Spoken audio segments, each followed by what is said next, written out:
The government has announced that apprentices over the age of 19 will no longer need to pass English and maths tests. The change is expected to help around 10,000 more people qualify each year. However, businesses are warning that the Chancellor's recent tax and minimum wage rises have put a strain on their finances. That's making it more difficult for them to hire apprentices. Minister of State for Skills, Baroness Jackie Smith, joins us now. Very good morning to you. Morning. It's difficult then for you to argue that you're going to make it easier to hire apprentices if businesses are saying to you, we can't even afford to. Well, look, we've got a plan for change for the country, and that means growing the economy so that there's more money in people's pockets. It means rebuilding the NHS and cutting waiting lists, shifting to green energy, building more homes. In order to do that, we need more people with more skills in the economy. And we're celebrating National Apprenticeship Week this week. And just yesterday, I was able to meet all sorts of apprentices from all sorts of different employers. And there was a lot of enthusiasm for apprenticeships. But what employers have said to us is that there are elements of the apprenticeship programme where there is red tape that if we removed it, it would help them to employ more people. And we've listened to employers on that, so that particularly, as you've mentioned, at the moment, if you're an adult doing an apprenticeship, of course, English and maths is important and you need to learn that as part of your occupational standards, as part of your apprenticeship.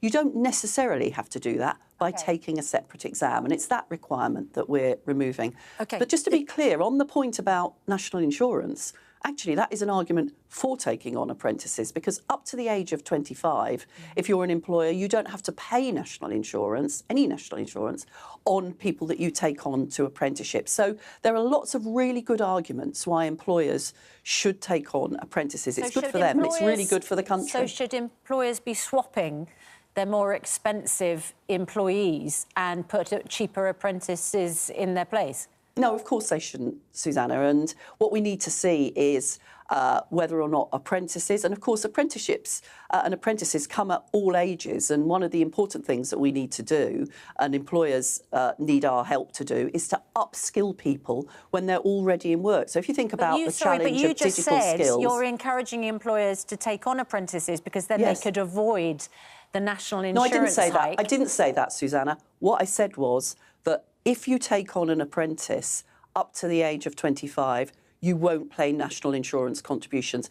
That's making clear to people what the current situation is, and encouraging employers to take on apprentices in addition to the rest of their workforce. Because frankly, we haven't got enough skilled workers. It's not going to save employers any money, though, is it? Because unless you swap out one worker on whom you're paying the national insurance hike for someone who you wouldn't, it is just an extra cost. Well, of course, national insurance, the national insurance increase is a cost. And that was a difficult decision that this government had to take as one of the ways of trying to put right the situation that we inherited from the previous government. In that case, the fiscal black hole that we inherited. We also inherited a skills system that is fragmented, incoherent, and where we've got at the moment a third of vacancies in the economy, which are vacancies because employers can't find the skilled people to fill them. So there is certainly a demand out there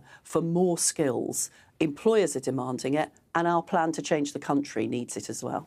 Employers will also say that there's not going to be enough skilled workers in this country and we need migration to carry on, that 1.5 million more homes this Parliament won't be built without more migration. Is it possible for you to solve that problem with more apprentices, or do you think that the migration will need to continue to fill that skills gap? Well, you're right, Ed, that too often in the past what we've done is we've imported the labour that we needed into the country rather than developed it domestically. And what we're really determined to do is to make sure that that pipeline of domestic skills, and of course that's opportunities for people in communities across the country as well, that there is more of that, that there is more opportunity for people, and there's more options for employers to find the workforce and the skills that they need at home rather than to have to bring about immigration. And it's also why Skills England, the body that we set up right at the beginning of this government to bring a bit of coherence to the skills landscape is working very closely with the Migration Advisory Council so that we can be clear about where the gaps are that are currently being filled by migration, and we can focus our skills efforts on those areas. Back in 2007, you were the Home Secretary when Gordon Brown controversially said he wanted British jobs for British workers. That's what you're saying today, aren't you? British jobs for British workers. And Ed, back in 2007 and 2008, when I was the Home Secretary, we began to think about precisely this issue. How could you develop domestic skills in order to fill those gaps? And I was a bit surprised when I came back into this job 15 years later that in the interim, nothing had been done about that. The last government had been completely happy to depend on importing labour into the country. And that's, of course, why we saw the record levels of net migration under the last government. Can I ask about an issue which actually is causing a huge response amongst our viewers? And that is the progress of the assisted dying bill. Now, I know this is a backbench MP, but she's a Labour MP who is trying to get this through. But do you have a concern about what is potentially looking like a watering down of that legislation? Is it time for the government to step in and perhaps say we need to set up a royal commission or an independent body? Because there are a number of people this morning worried that it's getting watered down, but there are also people who thought this would come in and they welcomed it coming in, and it now looks like it may not happen at all. This is an intensely difficult and distressing and personal decision, this decision about assisted dying, which is why, as with the similar sort of issues, it's been what the government has said is, look, Parliament needs to, on a non-party basis, think about whether or not this bill should make progress and become an act. And quite rightly, at the moment, it's going through what's called the committee stage, where MPs have been able to take evidence from people on all sides of the argument and think about whether or not they want to change the legislation. That's a sort of normal process for any sort of bill. So I don't think it's appropriate for me as a government minister to express a view on sort of details of that.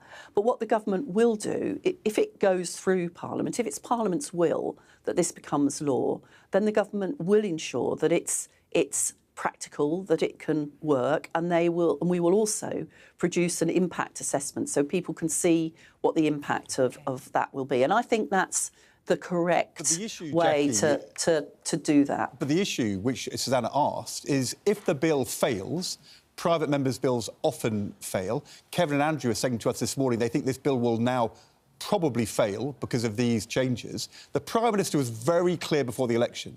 He wanted legislation on the statute book. So if the private members' bill fails, does the government shrug their shoulders, or is it incumbent on the government to then come forward with a plan in that eventuality? I'm not asking you about the private members' bill. I'm asking you, if it fails, what then? No, but what I'm saying, Ed, is that I think this is the type of issue that is, enormously distressing on a personal basis. If you've got, friends, relatives, people that you care for who are dying, all of us will respond differently to that. And the law around it needs to be really carefully considered.